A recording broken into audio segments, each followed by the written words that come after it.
Dunia dalam keadaan tak menentu, perang terjadi di beberapa belahan dunia. Perubahan iklim drastis menyebabkan bencana di mana-mana. Kondisi ini tentu berdampak pada ketersediaan pangan dan rantai pasok pangan. Hal inilah yang menyebabkan beberapa negara produsen pangan seperti India dan Vietnam telah menghentikan ekspor berasnya untuk lebih fokus pada ketahanan pangan negaranya sendiri.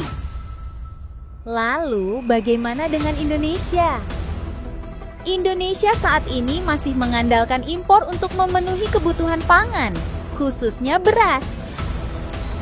Namun, dengan adanya kebijakan beberapa negara yang telah menghentikan ekspor berasnya, maka Indonesia harus bersuasembada pangan untuk memenuhi kebutuhan pangan rakyat agar ketahanan pangannya semakin meningkat.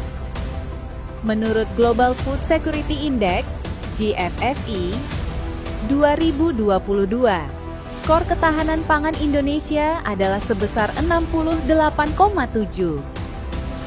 Skor ini menempatkan Indonesia pada peringkat ke-45 dari 113 negara yang disurvei. Dengan skor keseluruhan sebesar 68,7, Indonesia dapat dikategorikan sebagai negara yang memiliki tingkat ketahanan pangan yang cukup baik atau moderat.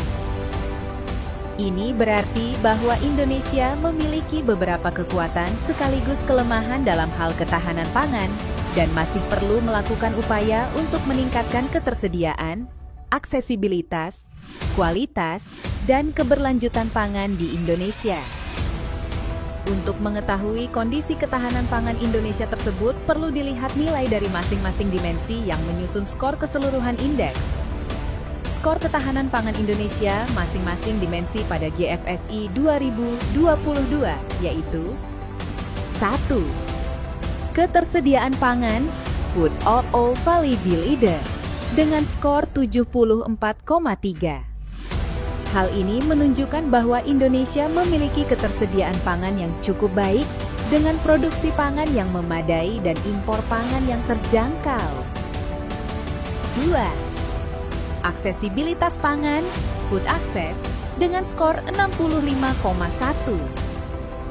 Hal ini berarti bahwa Indonesia memiliki aksesibilitas pangan yang masih perlu ditingkatkan, dengan beberapa daerah yang masih mengalami kesulitan dalam mengakses pangan yang cukup. Ketiga, kualitas pangan, Food Quality and Safety, dengan skor 71,4. Hal tersebut memperlihatkan bahwa Indonesia memiliki kualitas pangan yang cukup baik, dengan standar keamanan pangan yang terjamin dan ketersediaan pangan yang seimbang. Keempat, Sustainability and Adaptation dengan skor 64,1. Angka tersebut menunjukkan bahwa Indonesia memiliki kemampuan berkelanjutan dan adaptasi yang masih perlu ditingkatkan dengan beberapa tantangan seperti perubahan iklim dan kerusakan lingkungan yang masih perlu diatasi. Dari 4 dimensi tersebut, terdapat 2 dimensi ketahanan pangan yang nilainya masih rendah, yaitu keberlanjutan dan adaptasi dengan nilai 64,1 dan aksesibilitas pangan dengan nilai 65,1. Cina merupakan salah satu negara yang memiliki ketahanan pangan yang lebih baik. Meskipun penduduk Cina mencapai 1,4 miliar, namun ketahanan pangan Cina mencapai 77,8 dari 100. Dari dimensi ketersediaan, skor sebesar 86,1. Dari dimensi keterjangkauan, affordability, dengan skor 74,3. Dari dimensi kualitas dan keamanan, quality and safety, dengan skor 76,2. Dan dari dimensi keberlanjutan dan adaptasi, sustainability and adaptation, dengan skor 73,4. Ada beberapa strategi yang dapat dilakukan untuk meningkatkan ketahanan pangan, yaitu 1. Strategi meningkatkan ketersediaan pangan, food availability, yakni A. Meningkatkan produksi pangan, fokus pada peningkatan produksi pangan melalui pengembangan teknologi pertanian, peningkatan kualitas benih, dan penggunaan pupuk yang efektif. B. Pengembangan infrastruktur pertanian adalah meningkatkan ketersediaan infrastruktur pertanian seperti irigasi, jalan, dan fasilitas penyimpanan untuk mendukung produksi pangan. Dan 3. Diversifikasi produksi pangan adalah meningkatkan diversifikasi produksi pangan dengan mengembangkan produksi tanaman pangan lainnya seperti jagung, ubi jalar, dan kacang-kacangan. 2. Strategi untuk meningkatkan aksesibilitas pangan, food access, yaitu A. Pengembangan program bantuan pangan, yakni meningkatkan pengembangan program bantuan pangan seperti program Keluarga Harapan, PKH, dan bantuan pangan non-tunai, BPNT, untuk membantu masyarakat miskin mengakses pangan. B.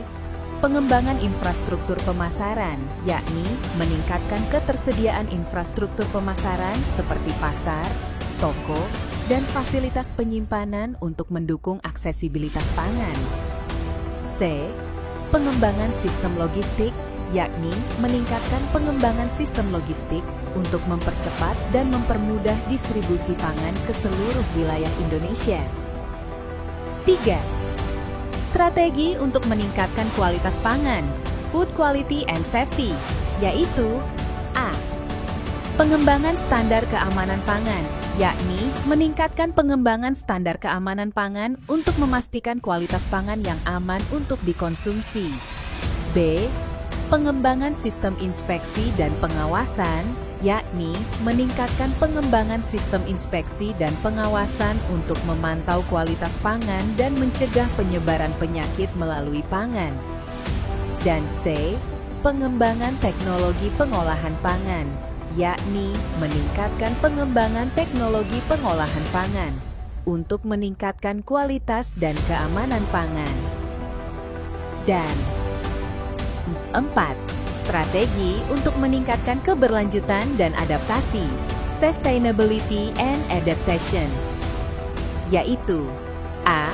Pengembangan sistem pertanian berkelanjutan, yakni meningkatkan pengembangan sistem pertanian berkelanjutan seperti pertanian organik dan pertanian konservasi untuk meningkatkan keberlanjutan produksi pangan. B. Pengembangan teknologi adaptasi perubahan iklim, yakni meningkatkan pengembangan teknologi adaptasi perubahan iklim seperti sistem irigasi yang efektif dan varietas tanaman yang tahan terhadap perubahan iklim. Dan C. Pengembangan sistem pengelolaan risiko, yakni meningkatkan pengembangan sistem pengelolaan risiko untuk menghadapi tantangan seperti perubahan iklim, kerusakan lingkungan, dan penyebaran penyakit melalui pangan. Implementasi strategi-strategi tersebut diharapkan dapat memperbaiki dan meningkatkan ketahanan pangan Indonesia. Karena apabila ketahanan pangan kita buruk, maka akan berimplikasi kepada keamanan nasional. Ketersediaan pangan yang memadai dapat mendukung stabilitas keamanan negara. Jika suatu negara memiliki ketersediaan pangan yang memadai, maka negara tersebut dapat mengurangi ketergantungan pada impor pangan dan meningkatkan ketahanan pangan. Hal ini dapat membantu meningkatkan stabilitas keamanan negara karena negara tersebut tidak lagi tergantung pada negara lain untuk memenuhi kebutuhan pangannya. Aksesibilitas pangan yang baik dapat mendukung stabilitas sosial. Jika suatu negara memiliki aksesibilitas pangan yang baik, maka masyarakat dapat dengan mudah mengakses pangan yang cukup dan bergizi. Hal ini dapat membantu meningkatkan stabilitas sosial karena masyarakat tidak lagi mengalami kesulitan dalam mengakses pangan. Kualitas pangan yang baik juga dapat mendukung kesehatan masyarakat.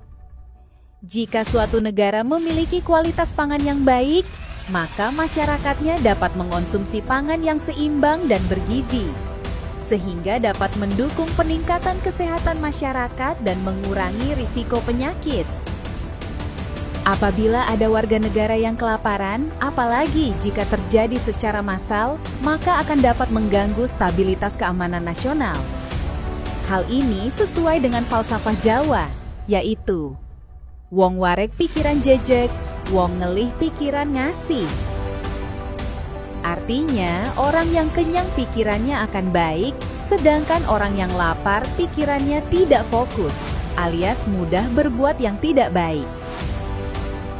Falsafah Jawa ini dijadikan pedoman oleh Pak Harto dalam menjalankan trilogi pembangunannya, yaitu stabilitas pangan atau swasembada pangan.